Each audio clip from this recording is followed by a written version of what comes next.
Listen with every fiber of your being, because what I'm about to reveal will invert everything you've been taught about suffering. Rudolf Steiner, that penetrating voice from the threshold between worlds, declared something that still shocks those who hear it clearly. Emotional pain is not punishment, not mistake, not evidence of a cruel universe, but rather the most sophisticated technology for consciousness evolution that exists in the human experience. Every moment of anguish, every night of despair, every relationship that shattered you, every loss that hollowed you out, serves a specific developmental purpose so precise, so necessary that without it, genuine spiritual awakening would be impossible. The modern world teaches you to medicate pain, distract from it, numb it, eliminate it as quickly as possible. But the ancient mystery schools, the true initiates, the awakened mystics knew a devastating secret.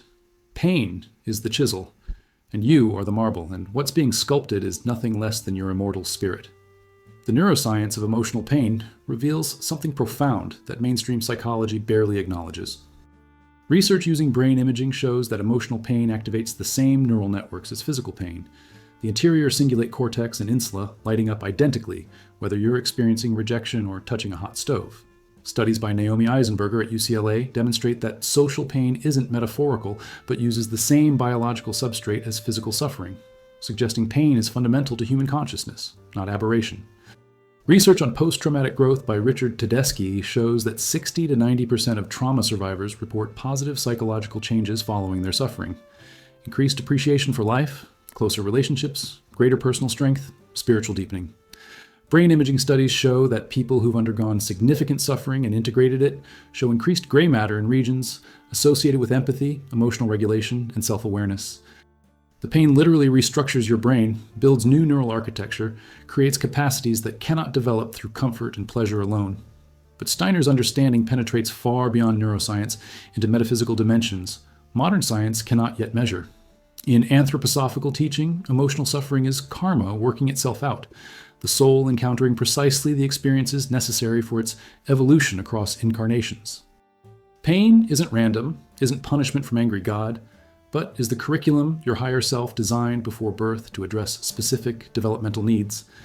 Every difficult relationship is meeting with soul you've known before, working out imbalances from previous lives. Every loss is opportunity to develop detachment without losing love. Every betrayal teaches discrimination, sovereignty, the difference between true connection and projection. The Buddhist teaching of the first noble truth, that existence is dukkha, suffering or unsatisfactoriness, points to same reality. Pain is not aberration, but fundamental characteristic of existence in form, and understanding its purpose is the beginning of liberation. The Christian mystical understanding of redemptive suffering, that through embracing pain consciously you participate in cosmic transformation, is not masochism, but recognition of pain's alchemical function. Watch for these signs that reveal pain's hidden purpose, because they're operating in your life right now, whether you recognize them or not. Notice how your greatest growth always follows your deepest pain, how the person you became after heartbreak is more conscious, more compassionate, more real than who you were before. Observe how suffering strips away the false, the pretense, the shallow identifications, leaving only what's essential, what's true. See how pain forces you inward, makes you question everything, breaks open the shell of comfortable illusion you'd constructed around yourself. Notice how the people who've suffered deeply carry a quality, a depth, a presence that those who've lived only comfortable lives never develop. They're more real, more alive, more capable of genuine connection because pain burned away their masks. Watch how your own consciousness expands through suffering, how you become capable of holding complexity, paradox, darkness, and light simultaneously, how you develop the psychological muscles that only pain can build. The progression of how pain develops consciousness follows stages that spiritual traditions have mapped for millennia. In the first stage, pain is purely destructive, overwhelming, you're drowning in it, identified completely with the suffering, no space between you and the anguish.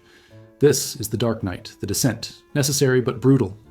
In the second stage, you begin to develop some distance, some witness consciousness that can observe the pain without being completely consumed by it. The suffering is still intense, but you're no longer only the suffering, there's awareness watching it. In the third stage, you start to recognize patterns.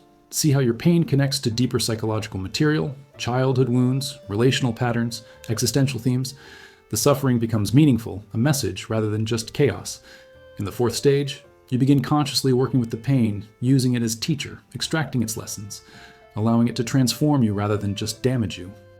In the fifth stage, you recognize pain as sacred, as necessary dimension of growth, and you can hold it with gratitude even while it's excruciating, knowing it's sculpting something precious that could form no other way.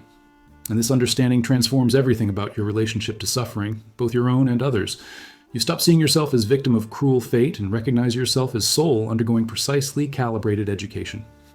You stop judging your pain as evidence you're doing something wrong and recognize it as evidence you're alive, growing, evolving. You develop compassion for others' suffering because you understand they're not being punished, but educated, not cursed, but refined. You stop trying to rescue people from their necessary pain, recognizing that some lessons can only be learned through direct experience of suffering. You stop medicating, distracting, numbing your own pain at first sign of discomfort and learn to sit with it, be present to it, let it work its alchemy. You recognize that a life without suffering would be a life without depth, without wisdom, without genuine spiritual development, flat and shallow and ultimately meaningless despite its comfort. The protocol for working consciously with emotional pain begins with the radical shift from, why is this happening to me, to what is this here to teach me? First, when pain arises, don't immediately reach for relief. Sit with it. Feel it completely. Let yourself be broken by it if that's what's happening. Second, bring awareness to the pain. Observe it. Notice where you feel it in your body, what thoughts accompany it, what memories arise. Third, ask the pain directly. What are you here to teach me? What needs to transform? What am I being called to recognize? Fourth, journal about the pain. Write everything. Let the unconscious material pour out onto the page where it can be seen and worked with. Fifth, find the gift hidden in the suffering. This isn't toxic positivity, isn't pretending pain is pleasant, but recognizing that embedded in every genuine suffering is specific lesson, capacity, awakening that couldn't develop any other way. We arrive at the devastating and liberating recognition that pain is not evidence of a cruel universe, but of a conscious one, that your suffering is not random, but is precisely what your soul needs for its evolution, that the anguish you're experiencing right now is not punishment, but invitation, not destruction, but transformation. The chisel hurts as it strikes the marble, and the marble, if it could speak, would cry out against the violence of being carved. But the sculptor knows what the marble doesn't, that every strike, every chip, every apparent destruction is actually revelation, uncovering the form that was always hidden inside, waiting to emerge. Your pain is that chisel, and what's being revealed through your suffering is nothing less than your true nature, your eternal self, the consciousness that can withstand anything because it is not actually touched by anything, the awareness that witnesses all experience but is beyond all experience. This is what Steiner meant when he taught that suffering is sacred, that pain is initiatory, that your emotional anguish is not obstacle to spiritual development, but the very path of development itself, the refining fire that burns away everything false until only truth remains. Now we descend into the actual mechanics of transformation, the alchemical process by which raw suffering transmutes into spiritual gold. The medieval alchemists weren't primarily concerned with literal metals, Steiner revealed, but were encoding in chemical language the transformation of consciousness, the stages by which base human emotions are refined into spiritual capacities. The nigredo, blackening, is the descent into depression, despair, the darkest suffering. The albedo, whitening, is purification that follows, burning away the impure. The rubedo, reddening, is the final stage where suffering has been completely transformed into wisdom, compassion, conscious power. This isn't metaphor, it's precise description of psychological and spiritual process that occurs when you work consciously with emotional pain, rather than just enduring it or avoiding it. Every moment of anguish contains potential for transformation, but that potential only actualizes when you bring conscious awareness to the suffering, when you treat your pain as raw material to be worked with rather than as enemy to be defeated. The neuroplasticity research provides scientific framework for understanding this transformation. Studies by Rick Hansen and others show that the brain literally rewires itself based on experience. That focused attention combined with emotional intensity creates lasting structural changes.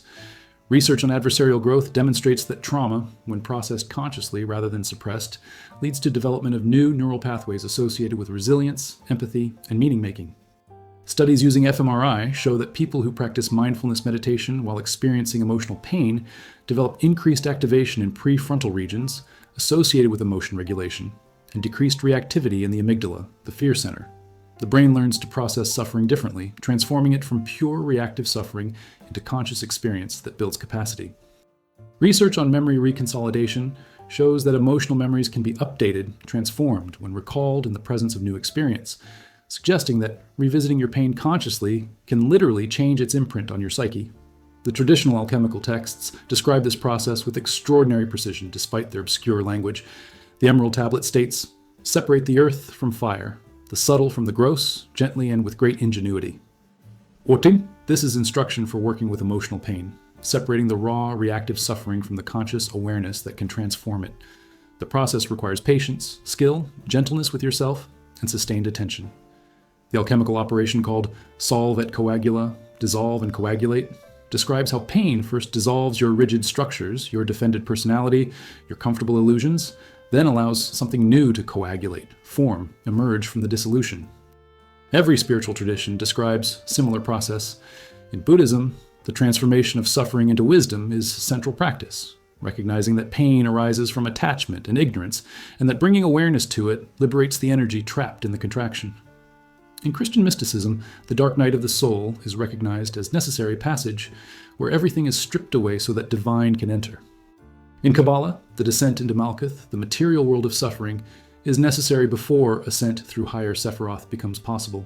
The signs that alchemy is occurring, that your suffering is actually transforming rather than just continuing, are subtle but recognizable.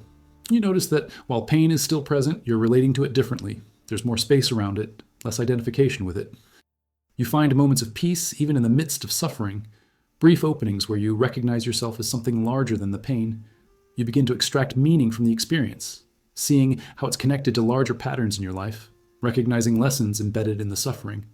Your compassion for others increases, not as abstract concept, but as lived capacity to be present with others' pain because you're learning to be present with your own. You notice yourself becoming more real, more authentic, less willing to pretend or perform, because pain has burned away the energy for maintaining facades.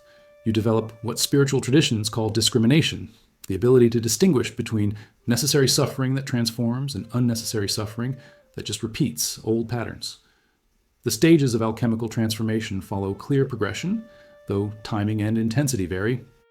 First stage is the blackening, the descent into the pain, allowing yourself to feel its full force without premature attempts at meaning-making or spiritual bypass. This is hardest stage because every instinct screams to escape, but genuine transformation requires going through, not around. Second stage is purification, where you begin to distinguish between the pain itself and the stories you tell about the pain, between the actual experience and your interpretations, judgments, resistance to it. This creates space where transformation becomes possible. Third stage is fermentation, where new life begins emerging from the death of old forms, where insights arise, where you glimpse what the suffering is creating in you. Fourth stage is distillation, refining what has emerged, extracting the essence, the wisdom, the capacity, separating it from remaining dross. Fifth stage is coagulation, where transformation stabilizes, where new consciousness integrates into your being not just as temporary insight, but as permanent capacity, as actual structural change in who you are. And this alchemical understanding completely transforms your approach to suffering. You stop trying to eliminate pain as fast as possible and learn to work with it, be present to it, allow it to complete its transformative work. You develop relationship with your pain, treating it as teacher rather than enemy, asking it questions, listening to what it's trying to communicate. You recognize that some pain requires immediate relief, genuine emergency, but that much of your emotional suffering is the transformative kind, the kind that's trying to burn away something false, reveal something true, build something essential. You learn to distinguish between the two. You stop numbing yourself through substances, distractions, constant busyness, recognizing that this interrupts the alchemical process, keeps you stuck in suffering that can't transform because you won't stay present to it. You create containers for your pain, dedicated time and space where you deliberately feel it, work with it, allow it to speak, rather than letting it leak out constantly or explode unpredictably. The protocol for alchemical work with suffering requires dedication and cannot be rushed. First, create regular practice of sitting with your pain in meditation, not trying to fix it or understand it, but simply being present to it, feeling it fully. Second, work with the body, because emotional pain lodges in somatic structures, using practices like yoga, breathwork, or somatic experiencing to release trapped emotional energy. Third, engage creative expression, writing, art, music, movement, allowing the pain to express itself through forms that externalize and transform it. Fourth, work with dreams, because unconscious processing of pain often manifests in dream imagery that reveals the transformation occurring beneath conscious awareness. Fifth, find guide or therapist trained in depth approaches who understands that pain has purpose, who won't rush to eliminate it, but will help you work with it alchemically. Sixth, Study the alchemical texts themselves, Jung's work on alchemy, Steiner's spiritual science, the traditional sources, letting their symbolic language speak to the part of you undergoing transformation. We arrive at the recognition that you are the alchemist, your pain is the prima materia, your consciousness is the athanor, the alchemical vessel, and what's being created through this process is the philosopher's stone, not literal substance, but metaphor for transformed consciousness, for awareness that has been refined through suffering into something precious, indestructible, capable of transforming everything it touches. Your tears are not wasted, your anguish is not meaningless, your darkest nights are not evidence of failure, but of the great work in progress, the cosmic process of consciousness, evolution manifesting through your particular life, your specific pain, your unique transformation. And when the alchemy completes, when the lead of your suffering is truly transformed into spiritual gold, you don't become someone who never feels pain. You become someone who knows how to transform pain, who can hold the suffering of the world because you've learned to hold your own. Who can be present in the fire because you've discovered that fire doesn't destroy what you actually are. It only burns away what you never were, revealing the eternal gold that was hidden beneath the dross all along. Now we enter territory that modern psychology won't touch, but which Steiner mapped with ruthless precision. The recognition that your emotional suffering is not random, not just a result of this life's circumstances, but is actually the playing out of karma accumulated across multiple incarnations, the balancing of accounts that stretches back through time beyond your current memory. That person who wounded you so deeply, you've known them before, in previous lives, and what's happening between you now is resolution of patterns established centuries or millennia ago. That pain that seems disproportionate to its apparent cause, it's connected to trauma from previous incarnations that your soul is finally ready to process and release. That inexplicable fear, that overwhelming grief, that rage that seems to come from nowhere, it's karmic memory, emotional residue from experiences your personality doesn't remember, but your soul carries forward until it can be resolved, transformed, integrated. The scientific framework that comes closest to explaining this is transgenerational epigenetics, research showing that trauma experiences alter gene expression in ways that can be inherited across generations. Studies by Rachel Yehuda on Holocaust survivors show that trauma effects appear in children and grandchildren who never experienced the original trauma, suggesting that suffering leaves biological marks that transmit across time. Research on cellular memory in organ transplant recipients documents cases where recipients develop memories, preferences, even personalities of donors, suggesting memory is not stored only in brain but throughout the body. Studies on child prodigies and savants show capacities that can't be explained by current life learning, pointing toward possibility of knowledge or ability carried forward from previous experience. While science hasn't validated reincarnation, the data increasingly supports that something transmits across time beyond genetic inheritance, that past experiences affect present consciousness in ways materialist paradigm can't explain. Traditional teachings across cultures take karmic understanding of suffering for granted. In Hindu and Buddhist philosophy, karma is fundamental principle, law of cause and effect spanning multiple lifetimes, each incarnation providing opportunity to balance previous actions through experience of the results. Suffering you cause returns to you, perhaps not immediately, but eventually, so that your soul learns through direct experience the consequences of its choices. In Steiner's Anthroposophy, biography analysis reveals karmic patterns, showing how current life circumstances, relationships, challenges all connect to previous incarnations, how you chose your parents, your body, your life situation specifically to address particular karmic necessities. In Jewish mysticism, the concept of Gilgul, reincarnation, explains seemingly unjust suffering as a result of actions from previous lives, not as punishment, but as opportunity for tikkun, rectification.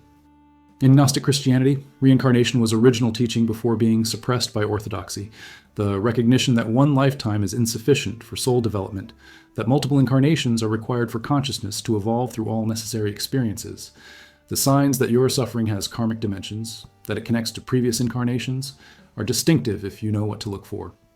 The pain feels ancient, deeper than current circumstances warrant, as if you're tapping into suffering that accumulated over long time. You have immediate strong reactions to certain people, places, or situations that don't make rational sense based on current life experience. You suffer from fears or phobias with no apparent cause in this life, terror of water, heights, certain animals, particular situations. You experience body pain or illness that doesn't respond to treatment, that seems to have psychological or spiritual rather than purely physical cause. In relationships, you encounter the same patterns repeatedly, same type of betrayal, abandonment, or dynamic, suggesting you're working on karmic theme across multiple connections. You have dreams or visions of other times, other places, other lives, that feel more like memories than imagination. Young children sometimes speak of previous lives before socialization trains them not to, describing verifiable details they couldn't have known from current life. The stages of karmic resolution through emotional suffering follow a process that can span years or entire lifetime.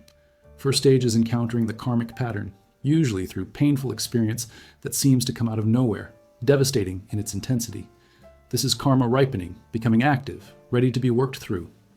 Second stage is recognition, beginning to see the pattern, to understand that what's happening isn't just bad luck but has deeper meaning, connects to something larger than immediate circumstances. This might come through therapy, spiritual practice, spontaneous insight, or past life regression work. Third stage is re-experiencing the original trauma or pattern either through memory, vision, or symbolic reenactment in current life, allowing the emotional charge to surface fully rather than remaining buried. Fourth stage is forgiveness and release, not condoning harm but releasing the energetic hook, the attachment that keeps you bound to the karmic pattern. This is often where people get stuck, unable to forgive perpetrator or themselves. Fifth stage is integration, where the lesson has been learned, the karma balanced, and you're free from the pattern, no longer attracting those situations or repeating those dynamics. And understanding karma transforms your relationship to suffering from victim stance to evolutionary perspective. You recognize that nothing is happening to you that you didn't in some sense agree to at soul level before birth, that your life's difficulties are curriculum you designed for your own development. This doesn't mean blaming yourself for being abused or hurt, but it does mean recognizing that at higher levels of your being, these experiences serve purpose. You develop compassion for those who hurt you, recognizing they too are working through their karma, that the soul playing the villain in this life's drama may have been your ally in previous incarnations, agreed to play a difficult role to help you learn necessary lessons. You stop seeing yourself as powerless victim of circumstances and recognize yourself as eternal being undergoing temporary experiences in the great school of earthly incarnation. You understand why forgiveness is essential, not for the other person, but for yourself, because holding grudges, resentment, hatred keeps you karmically bound, ensures you'll have to meet that soul again and work through the pattern until it's resolved. The protocol for working consciously with karmic pain is both ancient and contemporary. First, consider exploring past life regression, either through hypnotherapy or other modalities, to gain conscious access to memories and patterns from previous incarnations. Many people find this profoundly healing, finally understanding the source of otherwise inexplicable suffering. Second, practice forgiveness meditation, specifically the Buddhist practice of metta or loving kindness extended toward those who have harmed you, recognizing them as fellow souls struggling through incarnation. Third, work with a skilled astrologer who understands karmic astrology, reading your birth chart, not just for personality traits, but for karmic indicators, showing what you've brought forward from previous lives. Fourth, pay attention to repeated patterns in your life, keeping journal of situations, relationships, dynamics that recur, asking what lesson is trying to emerge through these repetitions. Fifth, engage practices that access Akashic records, that level of cosmic memory where information about all incarnations is stored, either through meditation or with guide trained in these methods. We arrive at the profound recognition that your suffering is not meaningless chaos, but is actually your soul's homework, assignments you gave yourself before birth to master specific lessons, balance specific karma, develop specific capacities that couldn't form any other way. The pain you're experiencing isn't punishment from angry deity, but is natural consequence of actions from this life and previous ones. Karma, working itself out according to impersonal spiritual laws as reliable as physical laws. And here's what's liberating about this understanding. You're not trapped in endless cycles of suffering.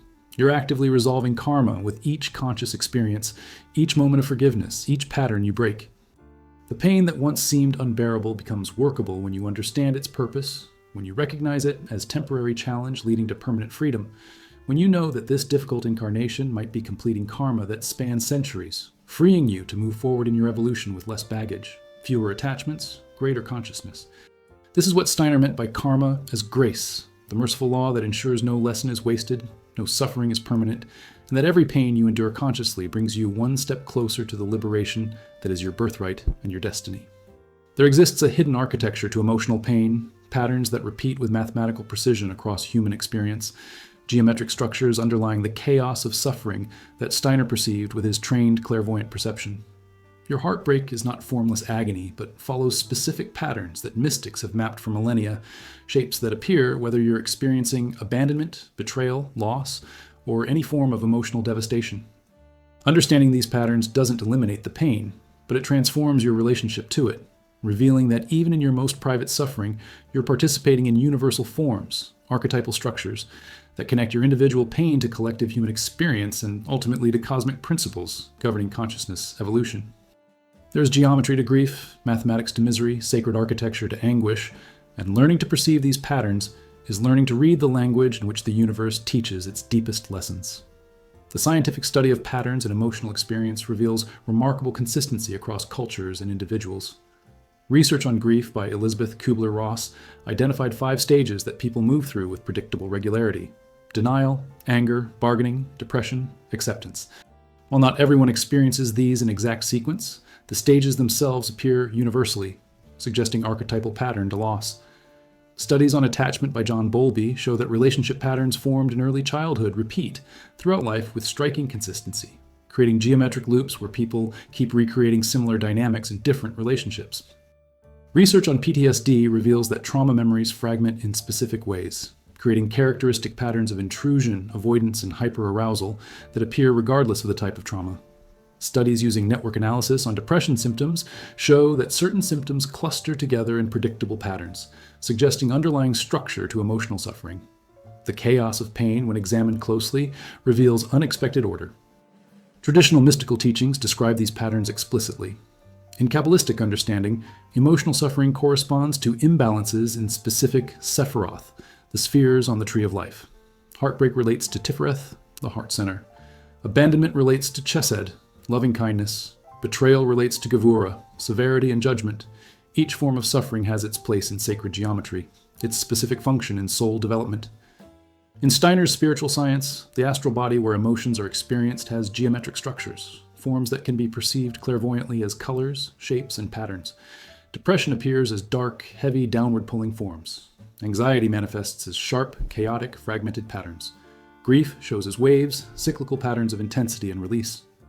In Buddhist psychology, the wheel of samsara, the cycle of suffering, is literally depicted as geometric mandala, showing how attachment, aversion, and ignorance create specific patterns of suffering that repeat until consciousness transforms. In sacred geometry traditions, the Vesicapisces, formed by 2 overlapping circles, represents the pain of separation that generates creation itself, the wound that makes wholeness possible. The signs that geometric patterns are operating in your suffering appear when you begin to recognize the repetition, the structure beneath the apparent chaos. You notice that your current heartbreak feels eerily similar to previous losses, not because you're attracting the same situation, but because you're experiencing the same archetypal pattern. You observe that your emotional pain moves in cycles, waves of intensity followed by periods of relative calm, with predictable rhythm, like tides following lunar pull. You recognize that certain numbers appear repeatedly in your suffering, relationships that last specific durations, patterns that repeat after certain intervals, significant dates that keep returning. You notice geometric shapes appearing in dreams during times of intense suffering, spirals representing descent into pain and eventual emergence, circles representing cycles you're caught in, triangles representing 3-way dynamics or trinity of past, present, future. You find that certain symbols, images, archetypes keep appearing in your consciousness during suffering, pointing to universal patterns your personal pain is expressing. The stages of recognizing sacred geometry in suffering move from seeing pain as formless chaos to perceiving its hidden order. First stage is experiencing the pain as overwhelming, meaningless, purely destructive, no pattern visible. Second stage is beginning to notice repetition, recognizing, I've felt this before, seeing that different situations produce similar emotional experiences. Third stage is identifying specific patterns, perhaps with help of therapist or guide, naming them. I always feel abandoned when X happens. I go into rage when Y occurs, recognizing the geometric consistency. Fourth stage is perceiving the patterns as archetypal, understanding that your personal suffering connects to universal forms that others experience, that your pain has mythological dimensions, that you're living out timeless patterns. Fifth stage is working consciously with the patterns, using understanding of their geometry to navigate suffering more skillfully, to complete cycles rather than remaining trapped in them, to transform the pattern itself rather than just enduring its repetition. And recognizing these patterns fundamentally changes how you work with emotional pain. You stop taking suffering so personally, recognizing it's not just about you, but about universal forms expressing through your unique circumstances.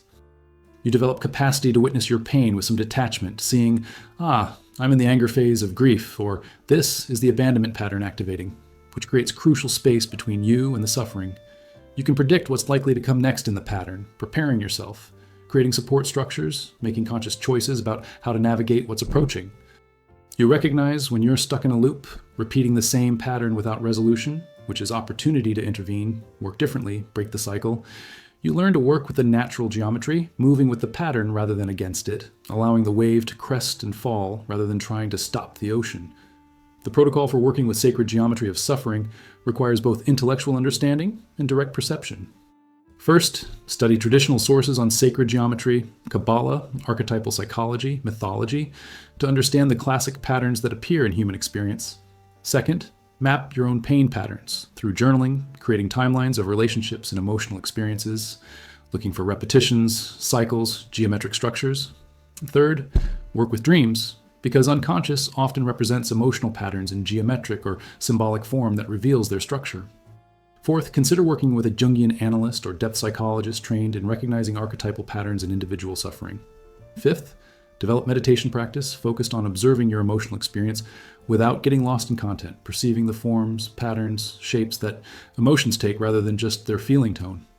Sixth, study numerology and astrology as systems that describe geometric patterns in time, cycles that influence when certain experiences or feelings are likely to arise. We arrive at stunning recognition that even your most intimate personal suffering is participating in cosmic order, that the geometry of your broken heart mirrors tulip patterns found in galaxies, in flower petals, in the spiral of DNA, that your pain is not disorder, but is itself ordered, structured, following laws as precise as mathematics, as beautiful as sacred geometry, even in its devastation. When Steiner spoke of perceiving the spiritual dimension of reality, this is part of what he meant. Developing capacity to see the forms, the patterns, the sacred architecture underlying apparently chaotic experience. Your suffering is not formless void, but is structured by geometric principles governing all manifestation. And learning to perceive these patterns is learning to read the universe's textbook, where every lesson is written in the precise language of form, where your tears trace mathematical curves, where your anguish follows golden ratio, where your healing spirals according to Fibonacci sequence. This is not cold abstraction making your pain less real. It's recognition that your pain is participating in something vaster than personal biography, that even in breaking you're expressing eternal forms, that the geometry of your shattered heart is itself teaching you the fundamental structure of reality, which is simultaneously mathematical precision and overwhelming love, order and chaos, pattern and mystery, form and emptiness, dancing together in the sacred architecture of consciousness. Knowing itself through the vehicle of your very human, very real, very necessary suffering. Now we venture into territory that will sound like madness to materialist ears, but which Steiner described with calm authority from his direct spiritual perception. That your emotional suffering is not merely psychological process or karmic resolution, but is actually guided, orchestrated, sometimes even instigated by spiritual beings whose purpose is your development, entities operating from dimensions adjacent to physical reality that you cannot see with ordinary perception, but which influence your life with precision that would astonish you if you could perceive their workings. These are not angels in the sentimental sense, not gentle guides whispering comfort, but rather stern teachers, initiatory presences, beings Steiner called the hierarchy, arranged in ranks and orders, each with specific function in human evolution. Some test you, pushing you into suffering that forces growth. Some guide you through suffering once you're in it. Some protect you from suffering you're not yet ready to handle. And some, the most mysterious, are the suffering itself, entities whose very nature is pain, who must be encountered and integrated as part of consciousness development. The closest science comes to acknowledging this is research on the social brain and theory of mind, showing that human consciousness is fundamentally relational, shaped by perceived others whether physically present or not. Studies on imaginary companions show that children who develop relationships with invisible others demonstrate enhanced creativity and social skills, suggesting that inner relationships with non-physical presences can be developmentally valuable.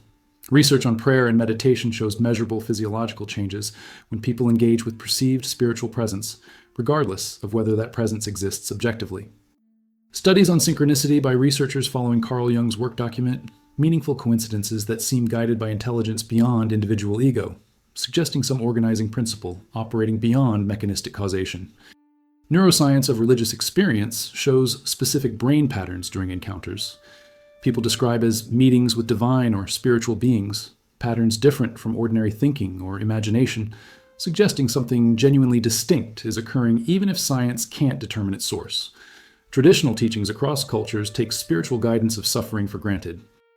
In Christianity, both angels and demons are understood to influence human experience, with suffering often seen as test-permitted or instigated by divine will for soul development. The Book of Job is archetypal story of suffering orchestrated by celestial beings as test of faith. In Buddhism, Devas and Maras, helpful and hindering spirits, interact with human consciousness, with Mara explicitly attempting to prevent Buddha's enlightenment through creating suffering and temptation. In Steiner's detailed hierarchies, angels guide individual lives, archangels guide nations and epochs, archai guide entire cultural periods, with beings of opposition like Lucifer and Ahriman providing necessary resistance, friction, suffering that forces development. In shamanic traditions worldwide, spirit teachers appear during suffering, particularly during initiation, guiding the wounded healer through crisis that transforms them. In Kabbalah, the Maggid or teaching spirit appears to those undergoing intense spiritual work, often in moments of greatest despair, providing guidance through the darkness. The signs that your suffering is being guided by spiritual intelligence rather than being random misfortune are subtle but unmistakable once you learn to recognize them. The timing of painful events seems almost impossibly precise, arriving exactly when you've outgrown your current level of consciousness and need to be pushed to the next. You experience what Jung called synchronicity around your suffering. Meaningful coincidences, books that appear just when you need them, people entering your life at exactly the right moment with exactly the right message. You have dreams or visions during intense suffering where guides or teachers appear, sometimes in human form, sometimes as animals or symbolic figures, providing instruction or comfort. You hear an internal voice, distinct from your usual mental chatter, that seems wiser, calmer, more authoritative, speaking directly to your situation with knowledge you don't consciously possess. You feel a presence during your darkest moments, a sense of not being alone even when physically isolated, as if something is holding you, witnessing your pain, ensuring you don't shatter completely. The stages of recognizing and working with spiritual guides through suffering follow initiatory pattern.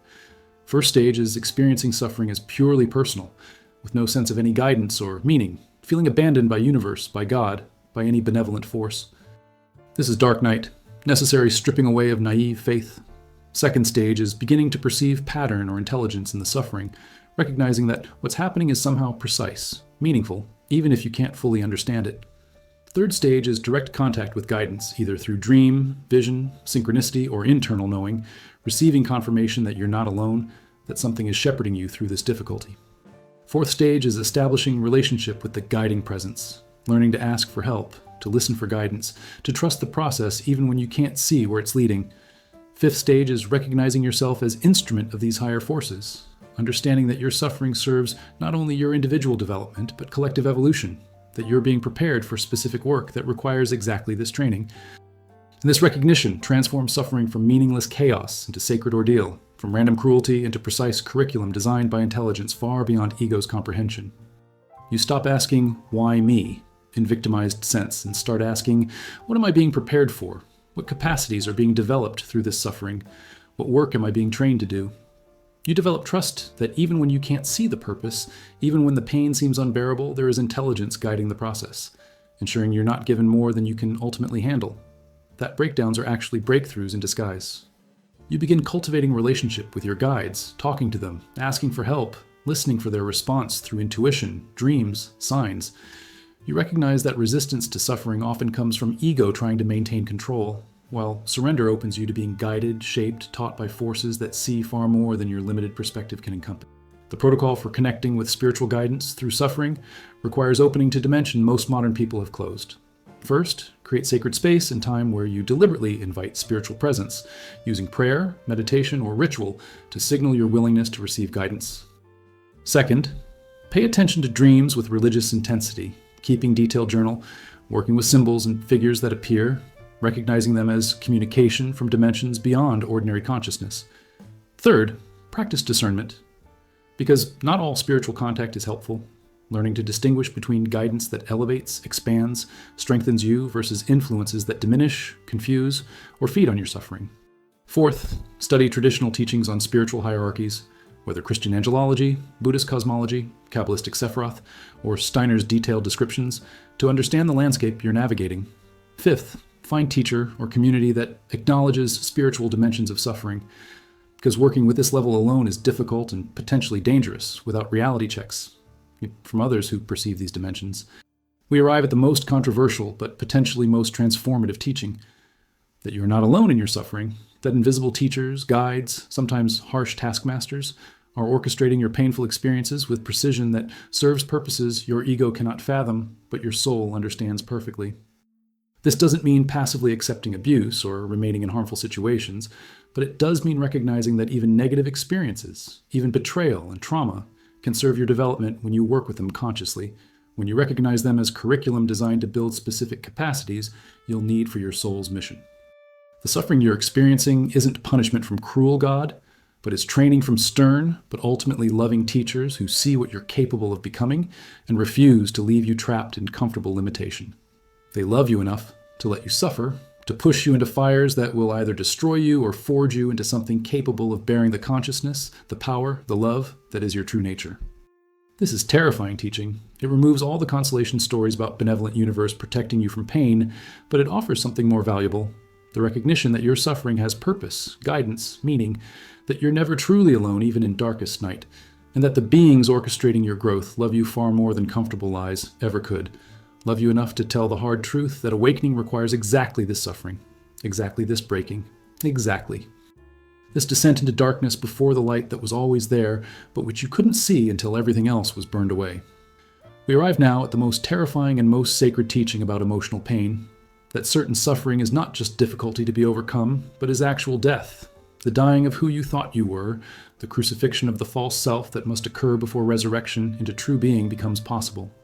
Steiner spoke of this as initiation crisis, the moment when everything you've built, every identity you've claimed, every certainty you've held collapses completely, leaving you hanging on an interior cross, abandoned even by the God you thought would protect you, experiencing a death so complete that those who haven't undergone it cannot comprehend its devastation. This is not metaphorical poetry, but precise description of psychological and spiritual crisis that some people undergo. Dark night so absolute that suicide often seems like rational choice. Despair so profound that insanity feels preferable to continuing. Anguish so total that death of the body would be relief compared to death of the soul currently occurring. And yet, and this is the mystery, this death is necessary, is sacred, is the only path through which genuine rebirth can occur.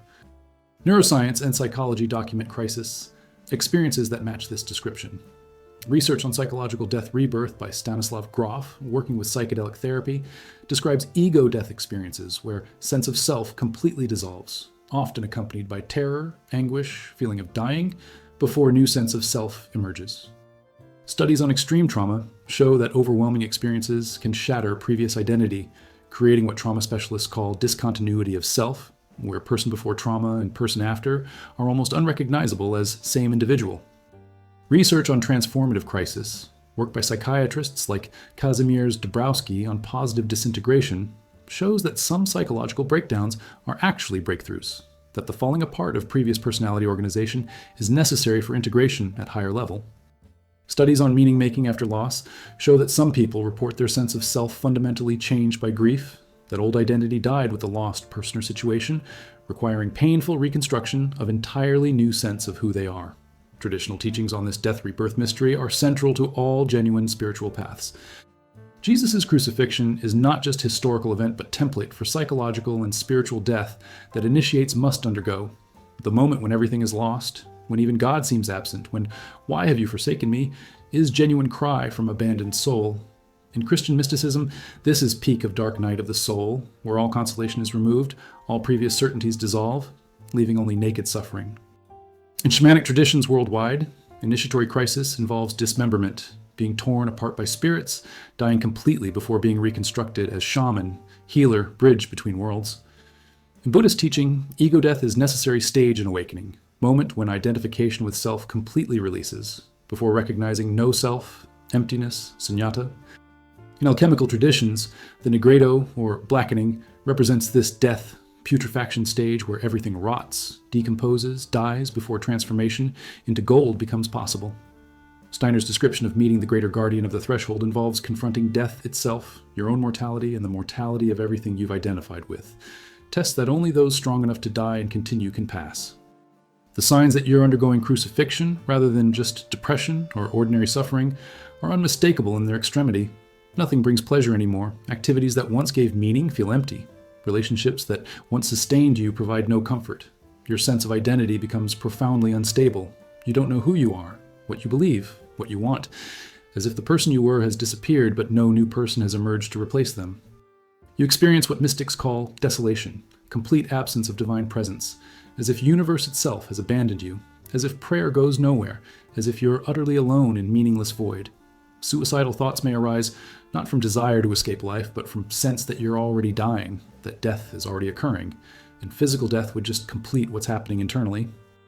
Time becomes strange. Each moment feels eternal. Days blur together. You can't imagine future because you can't connect present devastation to any possible future. And underneath everything is terror, primal fear, unlike anything you've experienced before, because what's dying is not just ego, but your entire framework for understanding reality. The stages of crucifixion crisis follow a pattern that those who've survived it recognize immediately. First stage is the wounding, initial event, or realization that shatters your world, betrayal, loss, failure, revelation, that destroys your foundation. Second stage is the stripping, where everything you relied on for meaning, comfort, identity gets systematically removed, each thing you try to grasp dissolving in your hands. Third stage is the crucifixion proper, where you're nailed in place, can't escape, can't move forward or back, suspended in unbearable state with no relief, no resolution, just ongoing dying. Fourth stage is the abandonment, where even God, even your spiritual connection, even hope itself disappears, leaving you truly alone in darkness. Fifth stage is death itself, moment of complete surrender when you stop fighting, let yourself die, give up trying to survive, accepting annihilation as inevitable.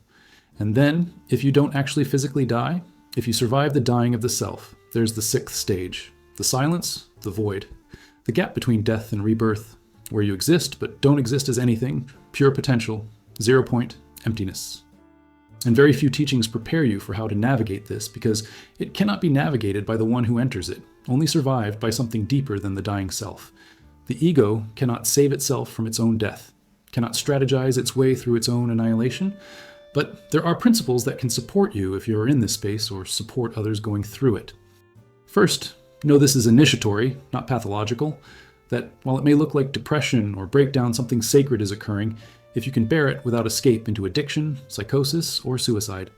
Second, find container that can hold you, whether therapy, spiritual community, or trusted others who understand this isn't ordinary suffering and won't try to fix it too quickly. Third, keep your body alive even when your soul is dying. Basic physical care, eating, sleeping as much as possible, moving even minimally, because your body must survive for rebirth to occur. Fourth, don't make major decisions, because the one who would make them is dying. Wait until resurrection before choosing new direction. Fifth, if you can, maintain minimal spiritual practice, even if it feels empty, as anchor, thin thread connecting you to something beyond the dying. We arrive at the teaching that will either terrify you or liberate you depending on your readiness, that some pain cannot be avoided, fixed, or transformed through spiritual practice, that some suffering must be endured completely, died through entirely, that there is no way out but through, no way forward but by letting everything you are die first. This is authentic passion, authentic crucifixion, and you cannot volunteer for it, cannot achieve it through effort, can only surrender when it comes for you, which it does for everyone at some point, if they live long enough or seek consciousness deep enough. The false self, the constructed identity, the person you think you are must die, actually die, not metaphorically adjust, not gradually evolve, but catastrophically collapse, and this dying is agony beyond words. But on the other side, if you survive, if you allow the death without either physically dying or going insane, what's born is not improved version of old self, but entirely new consciousness, what Steiner called the birth of the higher self, resurrection body. Awareness that knows itself as deathless precisely because it has already died, that knows itself as indestructible precisely because everything destroyable was destroyed and it remained.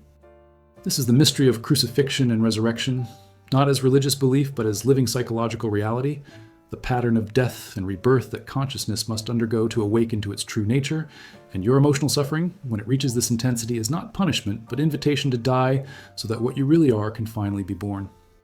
Now we confront the teaching that modern comfort culture most aggressively resists, that attempting to avoid, eliminate, or bypass pain is precisely what keeps you trapped in suffering, that the very strategies you use to escape emotional anguish are what perpetuate it, that pain avoided becomes pain prolonged, and that the only path through suffering is through suffering itself. Steiner recognized what ancient healing traditions always knew, that poison in small, conscious doses becomes medicine, that homeopathic principle of like cures applies to emotional realm just as it does to physical. What you resist persists, what you deny gains power in shadow, what you refuse to feel gets lodged in your body and psyche and expresses itself in increasingly destructive ways until you finally turn and face it, feel it completely, let it move through you, rather than trying to move around it. This is perhaps the most difficult teaching because every instinct screams to escape pain. Modern culture provides infinite tools for numbing, and facing suffering directly requires courage most people simply don't have or haven't yet developed. The neuroscience of experiential avoidance, studied extensively in acceptance and commitment therapy research, shows that attempting to suppress or avoid unwanted thoughts and emotions actually increases their frequency and intensity. Experiments by Daniel Wegner on thought suppression demonstrated the ironic process, where trying not to think about something makes you think about it more. Studies on emotion regulation show that suppression, while reducing emotional expression, actually increases physiological arousal and decreases memory, creating internal stress without resolving the emotion. Research on addiction demonstrates that substances and behaviors used to avoid emotional pain create their own suffering, often worse than the original pain being escaped. Studies on PTSD show that avoidance of trauma-related thoughts and feelings maintains the disorder, while therapeutic approaches like exposure therapy that involve facing the pain gradually are most effective. Brain imaging shows that avoidance-based coping correlates with increased activity in fear centers and decreased activity in emotion regulation regions, while acceptance-based approaches show opposite pattern. Traditional wisdom on this principle appears across cultures with remarkable consistency. In Buddhism, the Second Noble Truth teaches that suffering comes from tanha, craving, which includes not just desire for pleasure, but also aversion to pain, the pushing away that causes more suffering than the pain itself. The path of liberation involves radical acceptance, meeting whatever arises without resistance. In Stoic philosophy, the teaching that we suffer more in imagination than in reality, that it's our judgments about events rather than events themselves that cause suffering, points to same principle. In Christian mysticism, the practice of embracing the cross, accepting suffering as path to union with divine, contradicts natural tendency to flee pain. In Taoist teaching, Wu Wei, non-resistance, flowing with what is rather than fighting against it, applies to internal emotional states just as to external circumstances. In shamanic traditions, the wounded healer is one who has faced their own demons, their own pain, rather than fleeing from it, and in that facing gained power to heal others. Steiner's path of inner development requires what he called fearlessness toward the abyss, willingness to look directly into suffering rather than turning away. The signs that avoidance is perpetuating your suffering are ubiquitous in modern life if you learn to recognize them. You reach for phone, food, substance, activity the moment discomfort arises, creating a pattern of constant distraction that prevents any sustained self-awareness. You keep busy relentlessly, filling every moment, never leaving space where difficult feelings might surface. You tell yourself stories that minimize or rationalize your pain rather than acknowledging its full intensity. It wasn't that bad. Others have it worse. I shouldn't feel this way. You project your unacknowledged pain onto others, seeing in them the suffering you refuse to see in yourself. Or you develop somatic symptoms, physical pain or illness, that's actually emotional pain you won't feel.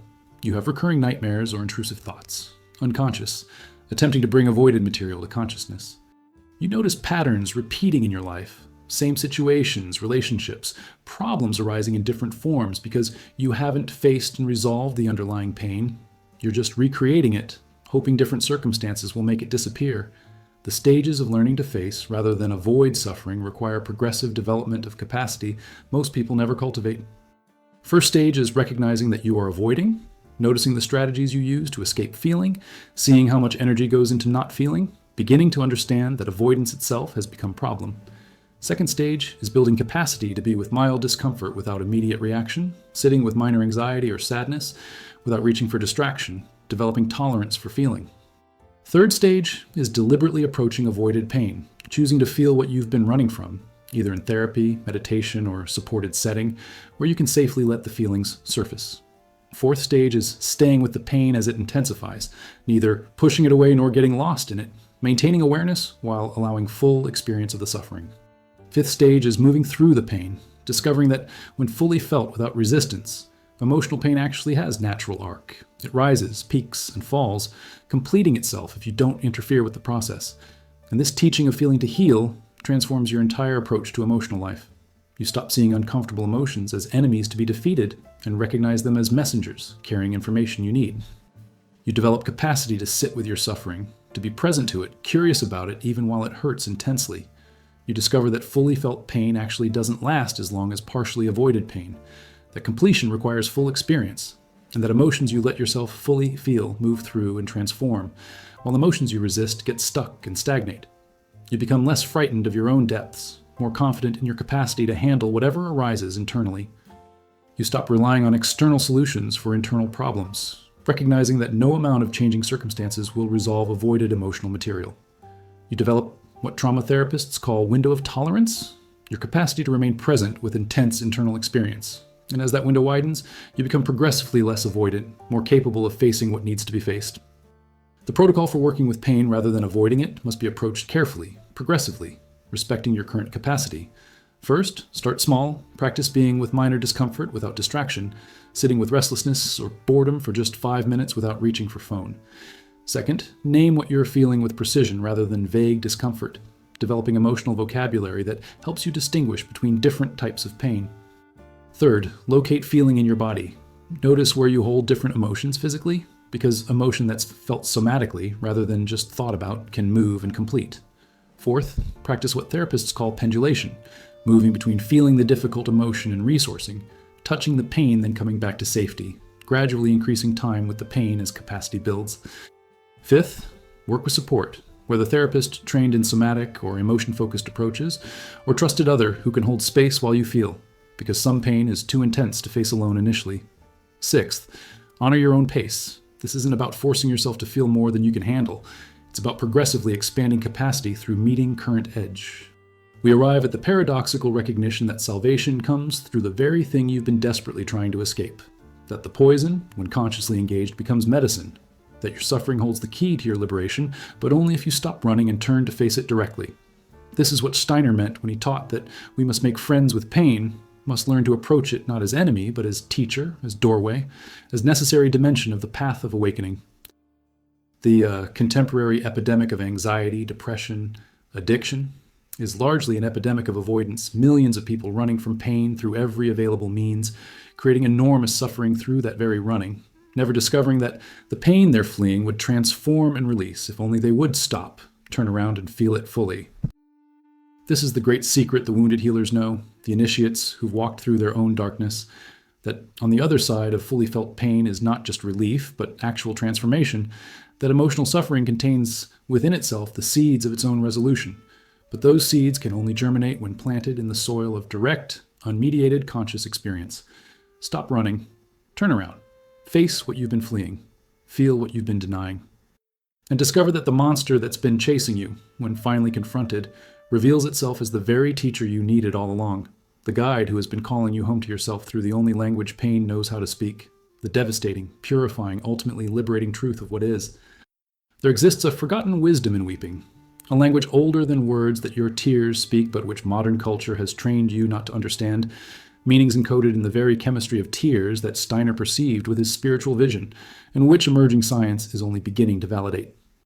Your crying is not weakness, not loss of control, not evidence of inadequacy, but is rather profound communication from depths of your being, messages from your soul attempting to reach your conscious awareness through the only channel that bypasses the censorship of the rational mind. Different tears carry different meanings, different chemical compositions, different purposes, and learning to read the language of your weeping is learning to understand what your soul is trying to tell you, what your body knows that your mind doesn't yet acknowledge, what transformation is trying to occur if you would only listen to the wisdom being expressed through salt water flowing from your eyes. The scientific research on tears reveals extraordinary complexity. Biochemist William Fry discovered that emotional tears have different chemical composition than reflex tears caused by irritants, containing higher levels of stress hormones like adrenocorticotropic hormone and leucine and enkephalin, a natural painkiller. Studies show that crying literally removes stress chemicals from the body, providing physiological relief.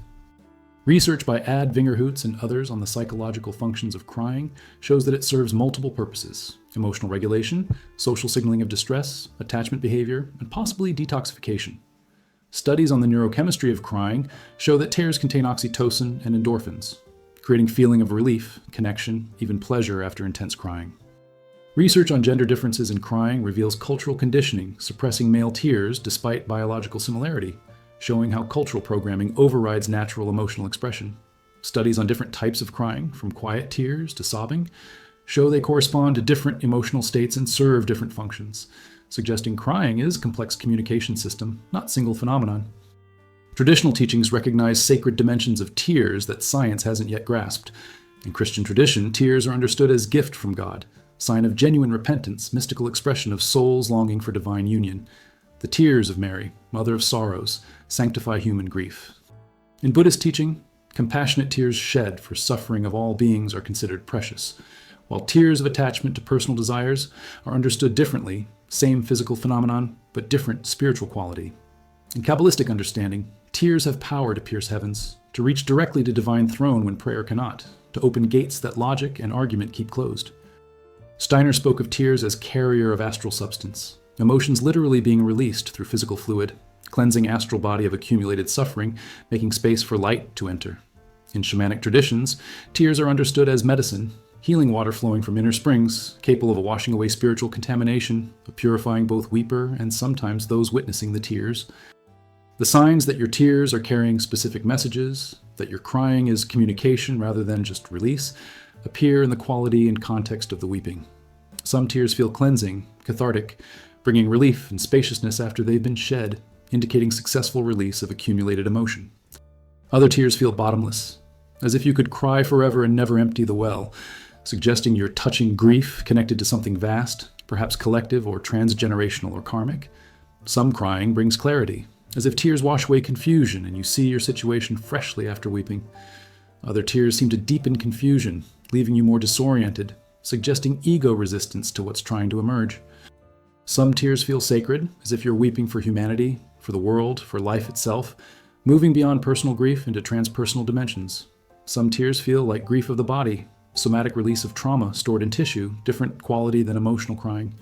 Some tears arise during meditation, prayer, or spiritual practice, and have specific quality that practitioners recognize as tears of the heart opening, or tears that arise when touching divine presence.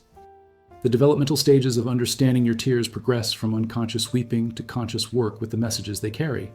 First stage is allowing yourself to cry at all, overcoming cultural conditioning that labels tears as weakness, particularly for men, giving yourself permission to weep when weeping wants to happen. Second stage is beginning to distinguish between different types of tears, noticing that crying after loss feels different than crying from frustration, different from tears of beauty or joy, different from tears of release or rage. Third stage is learning to stay present during crying, maintaining awareness rather than being completely swept away, creating witnessing capacity that can observe the tears and receive their message.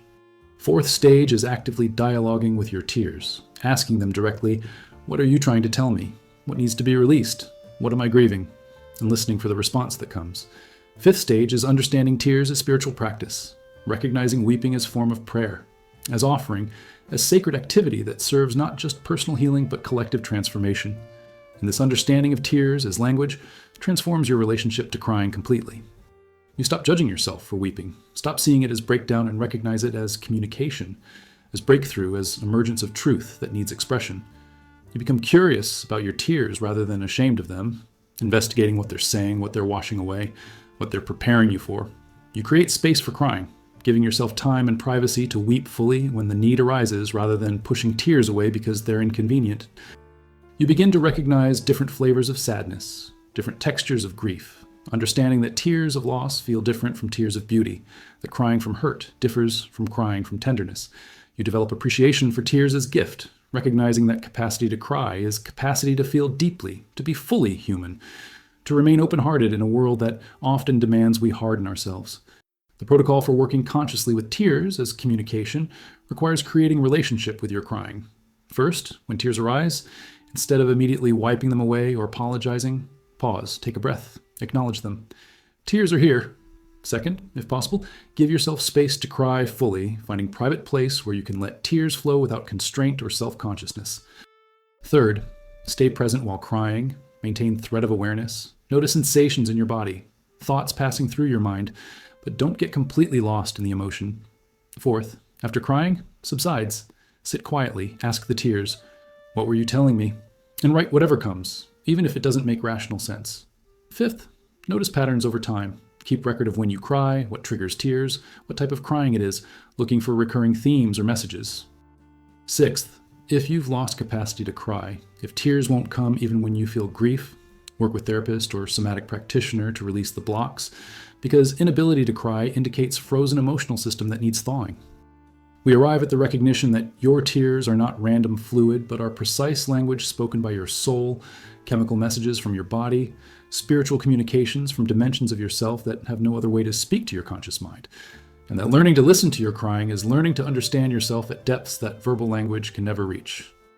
When Steiner spoke of perceiving spiritual realities, he meant developing sensitivity to communications like tears, learning to read the languages consciousness uses beyond words, understanding that your weeping is not weakness, but is actually one of your most powerful capacities for transformation, for release, for connection to something larger than personal identity. In a culture that has systematically trained you not to cry, that sees tears as embarrassing malfunction rather than sacred function, reclaiming the wisdom of weeping is revolutionary act, is recovery of lost language, is remembering something essential that modernity has tried to erase. Your tears know things your mind doesn't know yet. They're washing away what needs to be released, so that what needs to enter can finally arrive. They're cleansing the vessel of your consciousness, so that light can shine through more clearly. They're speaking truths that your voice cannot articulate, and your thoughts cannot formulate. Listen to them, trust them, let them flow.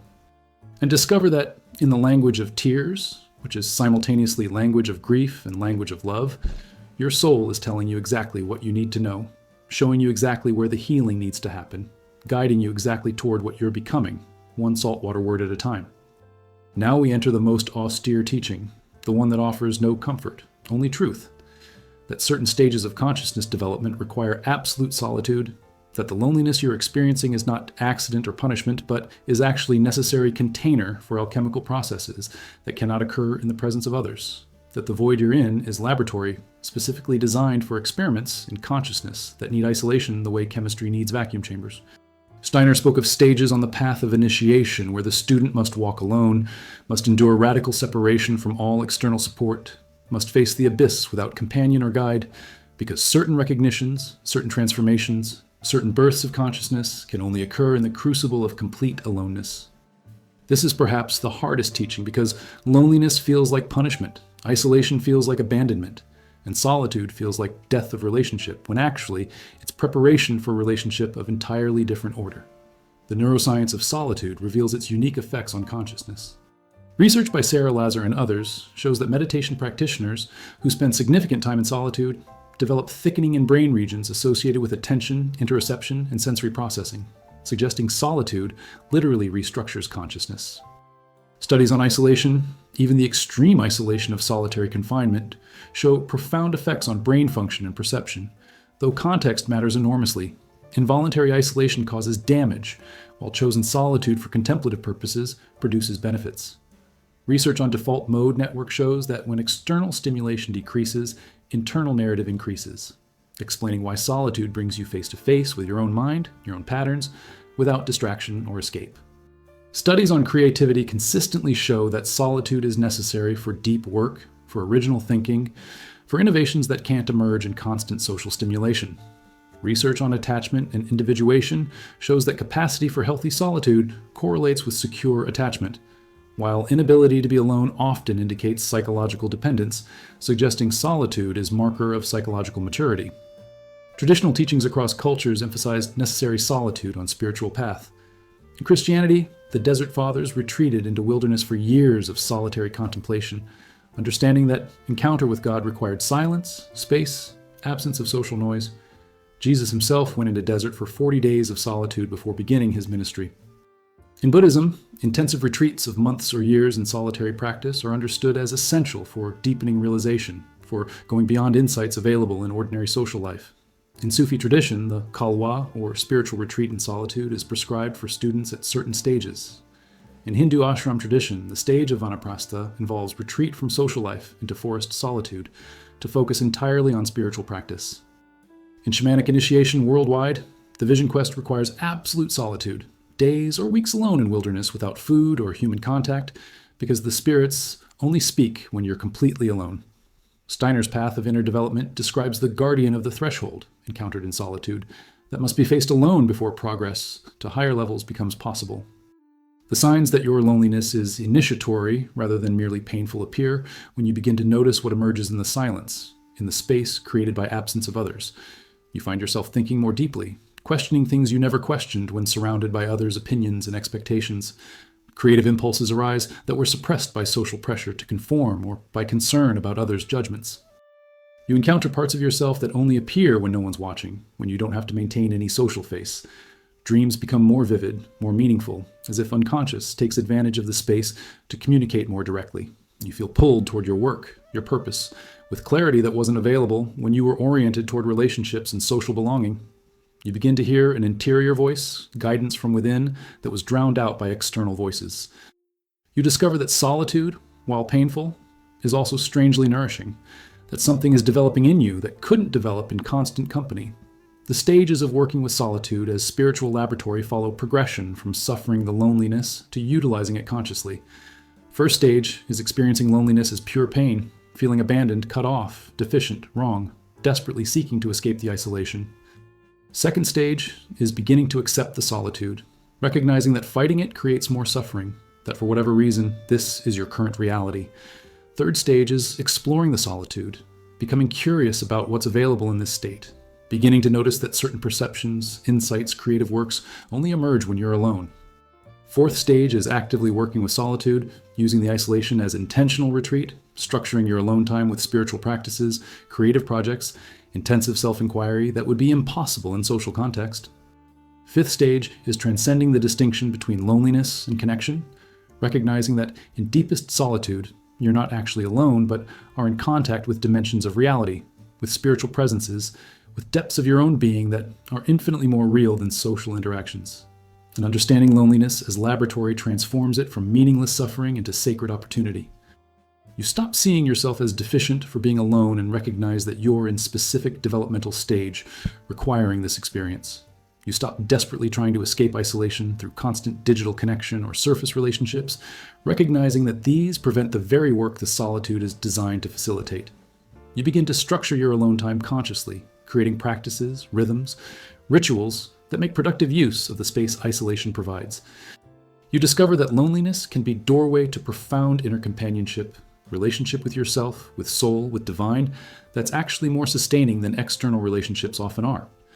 You recognize that this period of isolation is temporary, is serving specific purpose, and that when that purpose is complete, when what needed to develop in solitude has developed, connections will naturally return, but you'll bring to them entirely different quality because of what you've discovered alone. The protocol for working consciously with loneliness as laboratory requires courage to stop trying to escape and instead utilize what's available. First, accept the solitude completely. Stop fighting it, stop seeing it as problem to be solved, recognize it as current reality to be worked with. Second, create structure in your alone time. Because without structure, solitude can devolve into depression, establishing daily practices, creative projects, study programs that give shape and meaning to the isolation. Third, go deeper into solitude rather than trying to alleviate it with surface connections, considering periods of intensive retreat, days of silence, deliberate reduction of digital connection to fully experience what deep solitude offers.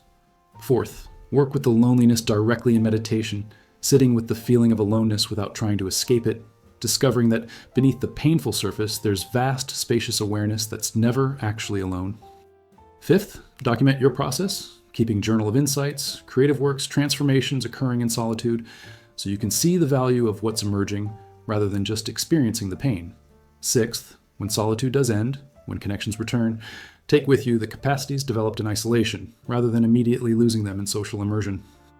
We arrive at the teaching that will either devastate or liberate depending on your readiness, that aloneness is not your enemy but your teacher, that loneliness is not evidence that something is wrong with you, but evidence that something is being refined in you, that the laboratory of solitude is where certain experiments in consciousness can only be conducted, where certain transformations can only occur, where certain aspects of self can only be discovered when all external reference points are removed and you're left utterly alone with the naked truth of your own being. What Steiner called the path of inner development necessarily includes stages of profound isolation, not because community isn't valuable, but because certain initiations require you to stand completely alone, to discover that you can, to recognize that beneath all social identity, all relationship, all connection, there is something in you that exists independently, eternally, untouched by whether you're surrounded by people or completely alone. This is the gift hidden in the poison of loneliness, the discovery of the one who is never alone because they are themselves, because they have found the eternal companion that lives within, because they have recognized that the deepest relationship is not with another person, but with consciousness itself, with life itself, with the presence that was there before any human connection and will remain after all connections end, the awareness that is simultaneously completely solitary and completely universal, alone and all one, isolated and intimately connected to everything, speaking to you now in the silent language of your own aloneness, teaching you what only solitude can teach, refining you in the laboratory of isolation into the gold that can only emerge when everything else has been stripped away, and only what's essential, what's eternal, what's real remains. We arrive now at the ultimate teaching, the final recognition that resolves all previous teachings and reveals the deepest secret about emotional pain. That suffering, when followed all the way through to its source, when traced back to its origin, when penetrated completely, reveals itself not as enemy or punishment or even teacher, but as love itself in its most mysterious disguise. Steiner spoke of this with the calm authority of one who has seen directly, that all pain, all suffering, all anguish is ultimately the call of the divine to itself, consciousness longing to wake up through the very intensity of the experience, love so total that it will wear any mask, play any role, create any suffering necessary to finally get your attention. Break open your defended heart, shatter your illusions, so that you can finally see what you are, what everything is, what has always been the case beneath all the stories and all the suffering. This is not sentimental prettification of pain, not spiritual bypass claiming everything is perfect, but recognition emerging from the depths of suffering itself that the pain was always serving love, was always love's strange method, was always the breaking open required for love to finally pour through. The neuroscience of this transformation is documented in research on post-traumatic growth and meaning-making. Studies by Richard Tedeschi and Lawrence Calhoun show that people who've undergone severe suffering and worked through it consciously often report profound positive changes, increased compassion, deeper appreciation for life, enhanced personal strength, and most significantly, a sense that their suffering had meaning, that it served purpose they couldn't have recognized in the midst of it. Brain imaging research by Richard Davidson and others on experienced meditators shows that practices involving compassion and loving kindness, often deepened through personal suffering, produce increased activation in brain regions associated with empathy and positive emotion, suggesting that working through pain can actually enhance capacity for love. Research on the neurobiology of love and connection shows that oxytocin, the bonding hormone, is released not just in pleasant moments, but also in response to suffering, particularly when suffering is witnessed by caring others, suggesting biological link between pain and connection, between vulnerability and love. Traditional mystical teachings converge on this recognition with remarkable unanimity. In Christianity, the ultimate symbol is crucifixion, the recognition that God's love manifests through suffering, that the cross is not sadism, but is mysterious necessity, that resurrection only comes through death, that divine love enters world through the wound of the cross, and through every wound you've ever suffered. In Sufi teaching, the broken heart is most beautiful heart because it has space for divine to enter, cracks where light gets in, openness that closed, defended heart could never allow. In Buddhist teaching, particularly in Tonglen practice, you deliberately breathe in suffering and breathe out love, recognizing that working consciously with pain opens heart, develops bodhicitta, compassion for all beings that arises through understanding suffering intimately. In Kabbalistic teaching, the breaking of vessels is necessary stage in creation, God shattering original wholeness so that sparks of divine light scatter into darkness. And the work of tikkun, healing, is gathering those sparks, recognizing that brokenness is necessary stage in return to unity. Steiner's cosmic Christianity teaches that Christ entered human suffering to transform it from within, that every pain you experience is opportunity for Christos, the cosmic love force, to work through you, redeeming suffering through consciousness, through love. The signs that your suffering is transforming into recognition of love are subtle but unmistakable. You notice that your heart feels more open, more sensitive, more capable of feeling others' pain and joy than before your suffering. You develop compassion that's not abstract concept, but lived capacity to be present with suffering, yours and others, without turning away. You recognize beauty in broken things, in imperfection, in vulnerability, seeing the cracks as places where light enters rather than as defects. You feel gratitude for your suffering, not because it felt good, but because you recognize what it gave you, how it opened you, who it made you, what you couldn't have learned any other way. You notice that the hardest experiences of your life have become your greatest teachers, that the people who hurt you most deeply were actually serving your awakening, however unconsciously. You begin to recognize in your current pain echoes of all pain, seeing your suffering as participation in universal suffering, connecting you to everyone who has ever suffered. And in that recognition, isolation transforms into communion. The stages of this final transformation move from personal suffering to universal love. The first stage is completing the previous teachings, having worked through your suffering enough to extract its lessons, having faced it, felt it, understood it, allowed it to transform you. Second stage is recognizing that your specific suffering connects to archetypal patterns, to universal human experience, that you're not alone in your pain, but participating in something everyone experiences. Third stage is developing compassion through your suffering, recognizing that understanding pain intimately makes you capable of being present with others' pain in a way you couldn't before. Fourth stage is seeing suffering as sacred, as initiatory, as method consciousness uses to wake itself up, recognizing that pain has been teacher, guide, even gift, however harsh its pedagogy. Fifth stage is the final recognition, that love and pain are not opposites, but are intimately related, that love big enough to embrace everything must include suffering, that your pain has always been love in disguise, love calling you home, love breaking you open so it can finally fill you completely. And this recognition transforms not just your relationship to past suffering, but to present and future pain. You stop seeing suffering as evidence that you're unloved or abandoned or being punished and recognize it as love's severe mercy, the breaking that makes blessing possible. You develop capacity to hold pain and love simultaneously, to recognize that they're not incompatible, but are aspects of the same vast reality, the same consciousness, experiencing itself through every possible experience.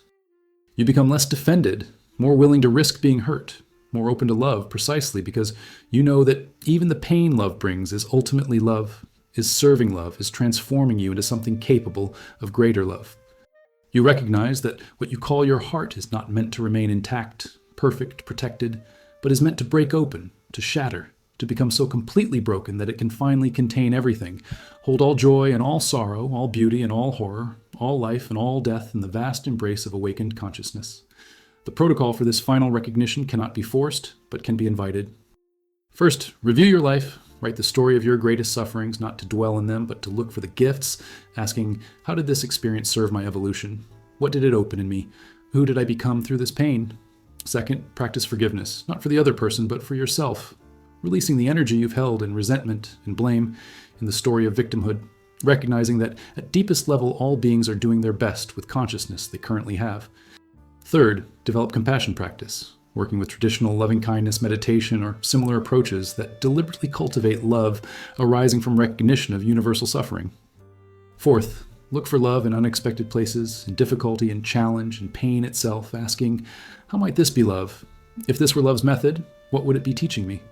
Fifth, surrender to the mystery, recognizing that you cannot understand why things happen as they do, but you can trust that even what seems cruel, random, or unjust is serving evolution of consciousness toward ever greater awareness, ever greater love. We arrive at the final teaching, the recognition that cannot be taught but only lived, discovered, realized through traveling the entire path of suffering, that there is only love, that everything is love, that pain is love, that suffering is love, that even the worst atrocities and the deepest anguish and the most devastating losses are still love, still consciousness, still the one reality experiencing itself in all possible ways, breaking itself open infinitely so that it can discover itself. Infinitely. This doesn't make pain less painful, doesn't justify cruelty, doesn't mean you should seek suffering or inflict it on others. But it does mean that your suffering, right now in this moment, is not evidence that you're abandoned or cursed or unloved, but is actually love's call to itself, consciousness using the intensity of pain to finally get your attention, to break through your defenses, to shatter your comfortable illusions, so that what you actually are beneath all the constructions can finally be recognized.